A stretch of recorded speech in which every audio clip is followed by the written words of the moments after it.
Greta and the Giants. There was once a girl who lived at the heart of a beautiful forest. Her name was Greta. One morning, things weren't quite as they should be. Greta stepped out into her yard, and there, huddled together in the shadows of the trees, were all the animals of the forest.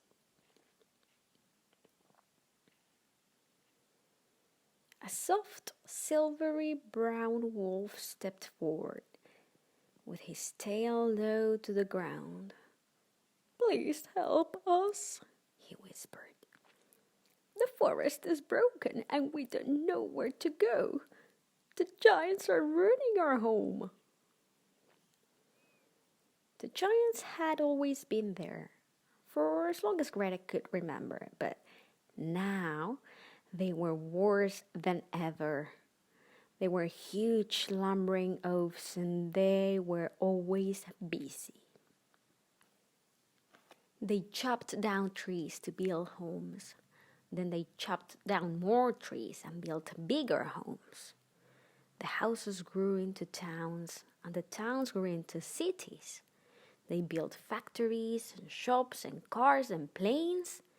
They worked all day and all night until eventually there was hardly any forest left.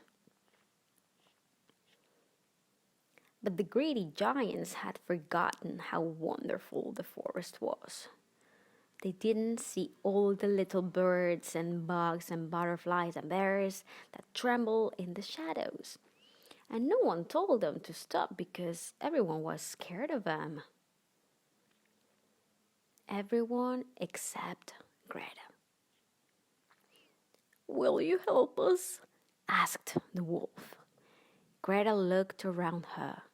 The animals looked tired and sad. She had to help them, but how? Then Greta had an idea.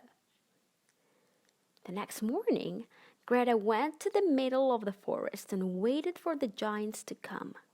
She stood alone, holding a big sign. The sign said, "Stop." She waited and waited. On the first day, the giants didn't see her and lumbered on by. And on the second, on the third too. But on the fourth day, something strange happened. A little boy who had been watching Greta made a sign and came and sat down next to her. He didn't say much, but Greta knew he felt like she did.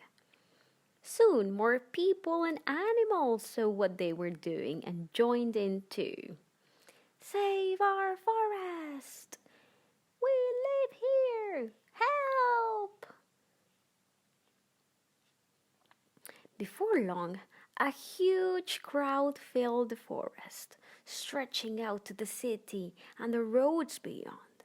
They stood together and waited. The crowd was so huge that the giants were stopped in their tracks. "Please stop," Greta cried. "Your greedy behavior is spoiling our home. You've broken the trees and trampled the flowers, and now the bees and birds have flown away. These animals are homeless, and our forest is dying." After Greta had spoken, everything was silent. But then everyone in the crowd began to shout, "The smoke from your fires is choking the air, and please stop cutting down the trees. You can help plant some new ones. We need action. We need action. And mend my home. We need to take care of our forest and live together. Will you please try?" They all said. The giants shuffled and fidgeted and stamped their feet on the ground.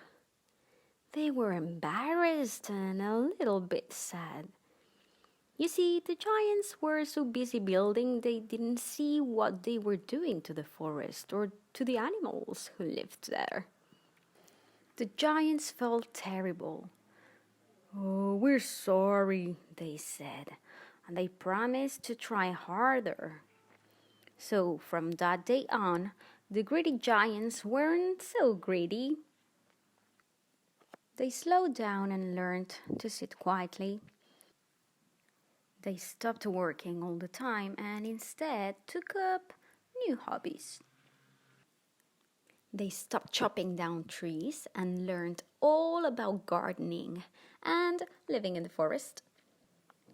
They cooked, repaired, tidied, and shared, and before long, the forest became more beautiful than they could ever have imagined.